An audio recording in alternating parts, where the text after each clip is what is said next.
ಹಳೆಯ ಚಿನ್ನದ ಒಡವೆನ ಅಧಿಕ ಬೆಲೆಗೆ ಮಾರಬೇಕೆ ಅಂದ್ರೆ ಆಟಿಕಾಗೆ ಕಾಲ್ ಮಾಡಿ 8803000300. Attica gold company. ಇನ್ನು ಬೆಂಗಳೂರಿನಲ್ಲಿ ಮಾತ್ರ ಅಲ್ಲ, ಬೆಂಗಳೂರು ಬೆನ್ನಲ್ಲೇ ಮೈಸೂರಿನಲ್ಲೂ ಕೂಡ ಗರ್ಜಿಸಿದ ಜೆಸಿಬಿ. 30ಕ್ಕೂ ಹೆಚ್ಚು ಫುಟ್ಪಾತ್ನಲ್ಲಿರುವಂತಹ ಅಂಗಡಿಗಳು ನೆಲಸಮಗೊಂಡಿವೆ. ಹೀಗಾಗಿನೇ ಹೇಳ್ತಾ ಇರೋದು, ಫುಟ್ಪಾತ್ ಮೇಲೆ ಅಂಗಡಿ ನೀವು ಇಟ್ಕೊಂಡಿದ್ರೆ ತೆಗೆದ್ಬಿಡಿ. ಇವ್ರು ಬಂದ್ರು ಅಂದ್ರೆ ಎಲ್ಲಾ ನೆಲಸಮ ಆಗುತ್ತೆ, ನೀವು ಬೇರೆ ಕಡೆ ಅಂಗಡಿ ಇಡೋದಕ್ಕೂ ಸಮಸ್ಯೆ ಆಗುತ್ತೆ ಅಂತ.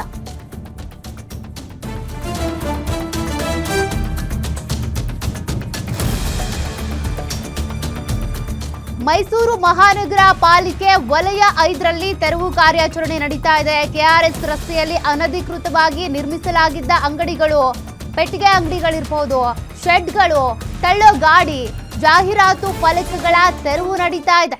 ಬೆಂಗಳೂರು ಬಳಿಕ ಮೈಸೂರಿನಲ್ಲೂ ಕೂಡ ಈಗ ಅಧಿಕಾರಿಗಳು ಫೀಲ್ಡಿಗಿಳಿದಿದ್ದಾರೆ. ಮೈಸೂರಿನಲ್ಲಿ ನಡೀತಾ ಇರುವಂತಹ ತೆರವು ಕಾರ್ಯಾಚರಣೆಯ ದೃಶ್ಯಗಳನ್ನ ಗಮನಿಸ್ತಾ ಇದ್ದೀರಿ. ಬೀದಿ ಬದಿ ವ್ಯಾಪಾರಿಗಳು ಬೇಡ್ಕೊಳ್ತಾ ಇದ್ದಾರೆ, ಅಂಗಡಿಗಳನ್ನ ಎತ್ತಬೇಡಿ ಅಂತ.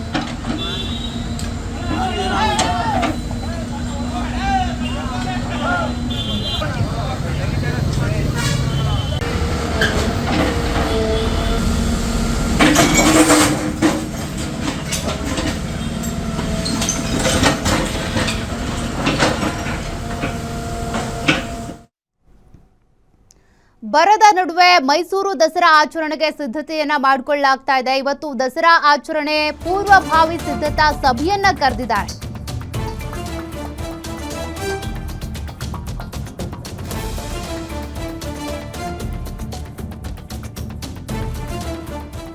ವಿಧಾನಸೌಧದಲ್ಲಿ ಇವತ್ತು ಮಧ್ಯಾಹ್ನ ನಡೆಯಲಿರುವಂತಹ ಸಭೆ ಇದು. ದಸರಾಗೆ ಸಂಬಂಧಪಟ್ಟಂತೆ ಸಿದ್ಧತೆಗೆ ಸಂಬಂಧಿಸಿದಂತೆ ಪೂರ್ವಭಾವಿ ಸಿದ್ಧತಾ ಸಭೆ. ಇನ್ನು ಸಿಎಂ ಡಿಕೆ ಶಿವಕುಮಾರ್ ನೇತೃತ್ವದಲ್ಲಿ ಮೀಟಿಂಗ್ ನಡೆಯುತ್ತೆ. ಮೀಟಿಂಗ್ನಲ್ಲಿ ಮೈಸೂರು, ಮಂಡ್ಯ, ಕೊಡಗು, ಚಾಮರಾಜನಗರ ಭಾಗದ ಶಾಸಕರು, ಸಂಸದರು ಭಾಗಿಯಾಗ್ತಾರೆ. ಬರಗಾಲ ಇದೆ, ಇದರ ಹಿನ್ನೆಲೆ ಅದ್ದೂರಿ ಆಚರಣೆಗೆ ಬ್ರೇಕ್ ಹಾಕೋ ಸಾಧ್ಯತೆ ಇದೆ. ಸರಳವಾಗಿ ಆಚರಣೆ ಮಾಡಬೇಕಾ ಎಂಬುದರ ಬಗ್ಗೆ ಚರ್ಚೆ ಮಾಡ್ತಾರೆ.